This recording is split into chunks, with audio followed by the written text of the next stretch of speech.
Assalamualaikum warahmatullahi wabarakatuh. Halo teman-teman, kami dari kelas PAIJ semester 2 IAIN Ponorogo, mata kuliah Ilmu Pendidikan kelompok 12 akan mempresentasikan tentang masalah-masalah pendidikan dan pemecahannya. Anggota kami antara lain, saya Alvina Rizkywanusi, Saya Anissa Fadila, dan saya Dia Mulia Santika dari kelompok 12. Berikut akan kami jelaskan materinya. pengertian era industri 4.0 atau biasa disebut dengan Fourth Industrial Revolution merupakan era industri keempat sejak revolusi industri pertama, yaitu pada abad ke-18.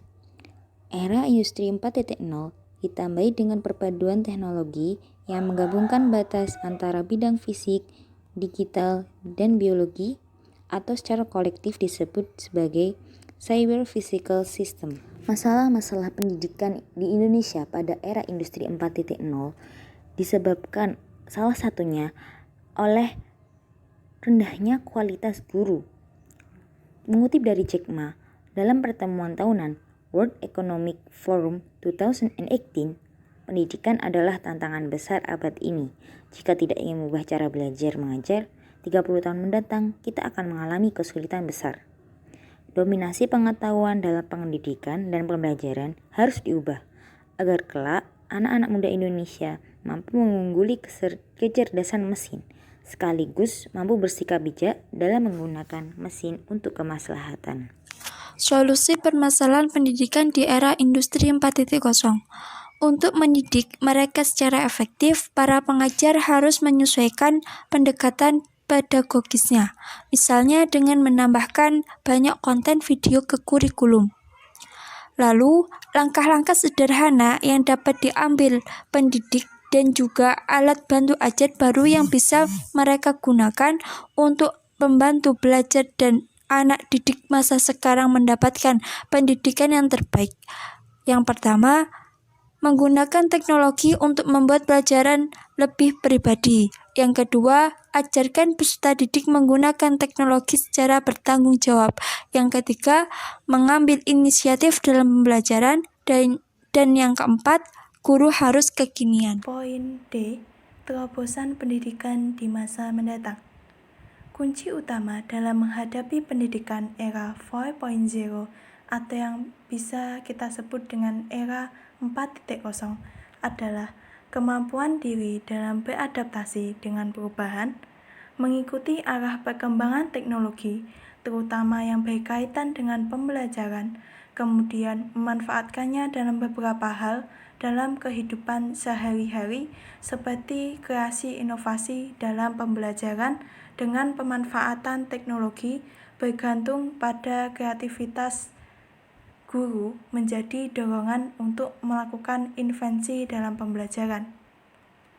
Yang selanjutnya, mengenal beberapa metode pembelajaran seperti metode STEAM Education, yaitu peserta didik dituntut untuk menguasai ilmu pengetahuan, penggunaan teknologi, kemampuan menerapkan pengetahuan dan teknologi dalam kehidupan praktis, mengolah atau menyajikannya dalam bentuk dan rupa lain yang menarik dan indah, serta cekatan dalam berhitung dan pengetahuan sejenis.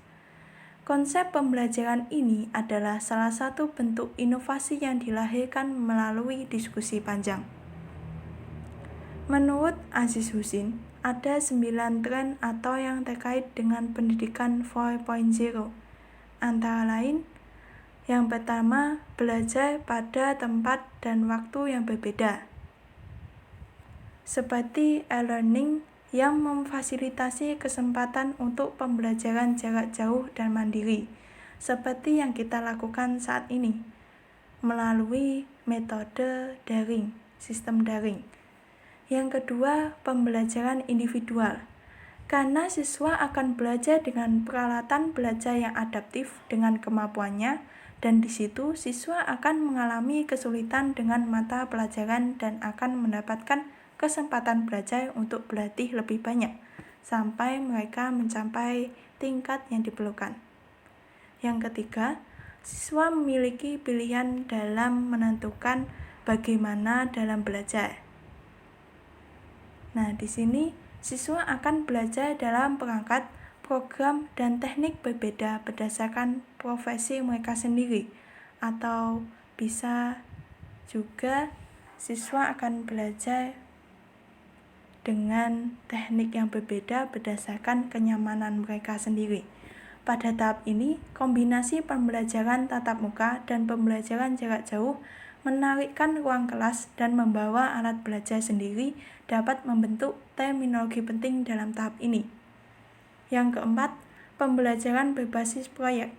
Karena dalam hal ini, mereka menunjukkan bahwa mereka harus belajar bagaimana menerapkan keterampilan mereka dalam jangka pendek ke berbagai situasi. Yang kelima, pengalaman lapangan. Hal ini menunjukkan bahwa desain kurikulum perlu memberi lebih banyak ruang bagi siswa untuk lebih belajar secara langsung melalui pengalaman lapangan seperti magang, proyek dengan pembimbingan proyek dan kolaborasi. Yang selanjutnya, interpretasi data. Yang selanjutnya, penilaian beragam atau mengukur kemampuan melalui penilaian konvensional seperti tanya jawab. Penerapan pengetahuan diuji saat siswa mengerjakan proyek mereka di lapangan. Yang selanjutnya, keterlibatan siswa. Keterlibatan siswa karena pendapat siswa dipertimbangkan dalam mendesain dan memperbaharui kurikulum. Yang terakhir, pendidik harus memainkan peran.